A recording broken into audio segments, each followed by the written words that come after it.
स्वराज मराठीमध्ये आपलं स्वागत आहे। सर्वसामान्यांचा आवाज, निर्भीड, बेधडक, स्वराज मराठी। सध्या सर्वत्र उन्हाचा कडाका वाढलाय, त्यामुळे उन्हापासून गारवा मिळण्यासाठी रस्त्याच्या कडेला अनेक शीतपेय सर्रासपणे विक्री सुरू आहे। विक्रेते खाण्यास अयोग्य असलेला बर्फाचा वापर करून नागरिकांच्या जीवाशी खेळतायत। या प्रकाराकडे अन्न औषध प्रशासनानं दुर्लक्ष होत आहे, असा आरोप दलित महासंघाचे उत्तम मोहिते यांनी केलाय। आज दलित महासंघाच्या वतीनं बर्फ घेऊन विश्रामबाग ते जिल्हाधिकारी कार्यालयापर्यंत मोर्चा काढत प्रशासनाचं लक्ष वेधलं। खाण्यास अयोग्य असणाऱ्या बर्फ व त्याची विक्री करणारे यांच्यावर त्वरित कारवाई करा, अशी मागणी यावेळी करण्यात आली। यावेळी निवेदन स्वीकारण्यासाठी आलेल्या अन्न व औषध प्रशासनाच्या अधिकाऱ्यांसोबत हा संपूर्ण प्रकार सांगितला। त्यांना निवेदनाद्वारे संबंधितांवर त्वरित नोटीस काढून त्यांच्यावर कारवाई करण्याची मागणी केली। जनजीवन बघितलं असता आता उन्हाळ्याचे दिवस आहेत आणि या उन्हाळ्याच्या दिवसात माणसांना थंड गरम उष्णते वातावरणामुळे त्यांच्या शरीराचं तापमान वाढलं जाते। त्यामुळे माणूस शीतपेय आणि थंड पदार्थाचा आस्वाद घेण्यासाठी जिथं मिळतील त्या ठिकाणाला हा आस्वाद आणि थंड पदार्थ पेयांचा घेण्यासाठी पुढाकार घेत असतो, जात असतो।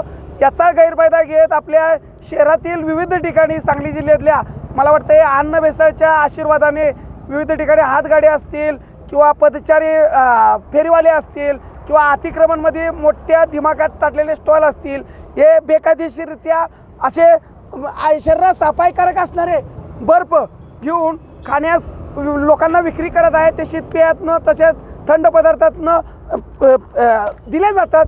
त्यामुळे शरीरावर आणि पोटाचे अनेक विकार यामुळे होऊ शकतात।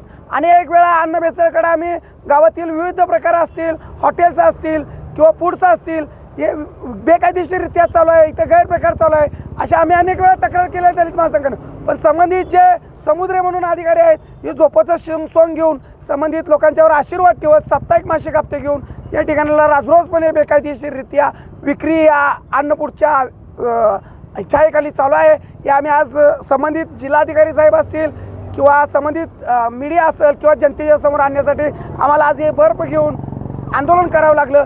येत्या काळात जर संबंधित लोकांचं विक्री तात्काळ थांबली नाही, बर्फ विक्री थांबली नाही, बर्फ फॅक्टरींच्या कारवाई झाली नाही, तर येत्या काळात संबंधित अधिकाऱ्याला रस्त्यावर आणून उघडा करून दिंड काढल्याशिवाय राहणार नाही, असा इशारा मी दलित महासंघातर्फे देतो।